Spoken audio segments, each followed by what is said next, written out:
what we've seen in terms of the effect of TV deals on the English league system primarily is considerable growth in the last 20 years or so since the formation of the Premier League.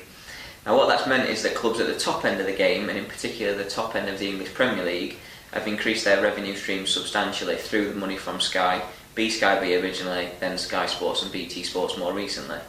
That money primarily stays within the Premier League. So the broadcast fees are split between 20 clubs. They're split fairly equally. Each club gets 50% of the broadcasting share. 25% is based on where they finish in the league, and 25% is based on how many times they're on Sky. The overseas pot is split exactly equal. The problem here is that not a lot of that money filters down into the Football League. So clubs in the Championship, clubs in League 1 and League 2 receive a solidarity payment from the broadcasting deal linked to the Premier League, but it's nowhere near as much. So in the recent round of figures, for example, each club in the Championship gains around £6 million from broadcasting deals, whereas the club that finishes bottom of the Premier League can earn an estimated £100 million from TV money alone. So you get a quite substantial gap, and that's what we've seen growing over the last maybe 10 to 15 years or so, the gap between the English Premier League and the English Football League.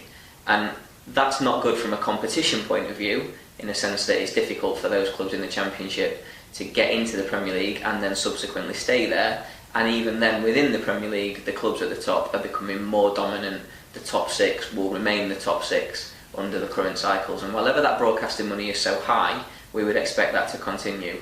So overall, the effect has been overwhelmingly positive for the clubs, but it's benefited those clubs that have competed in the Premier League throughout the last 20 years or so.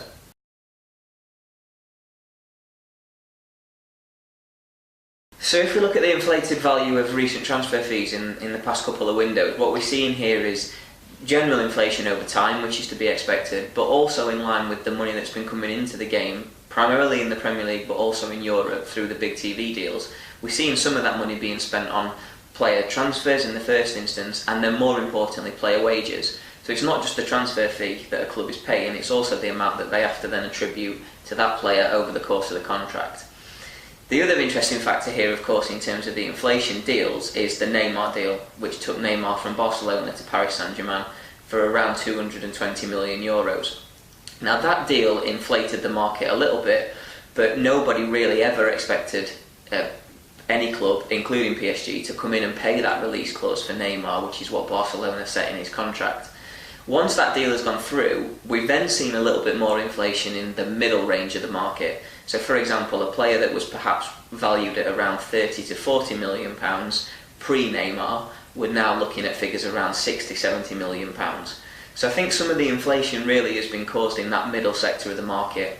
If you look at what's happened post-Neymar, obviously the biggest transfer this summer was Cristiano Ronaldo to Juventus. That was around €100 million. Paul Pogba went to Manchester United for around €90–95 million. So we've not seen a deal that has reached the heights of Neymar because of that release clause and nobody thinking they were ever going to get there. I don't think we'll see a Neymar deal again for some time unless the transfer market goes even more crazy. However, what we've seen is, based on some of those deals, some of the deals in the middle range of the market being slightly more inflated because of that. And whilever the broadcasting money is high, whilever the clubs have that revenue to play with, there's nothing to suggest that transfer fees would go down. The focus would shift to looking at player wages and clubs putting restrictions on how much their top players can earn, and also things like UEFA looking at how much clubs spend of their turnover on those wages.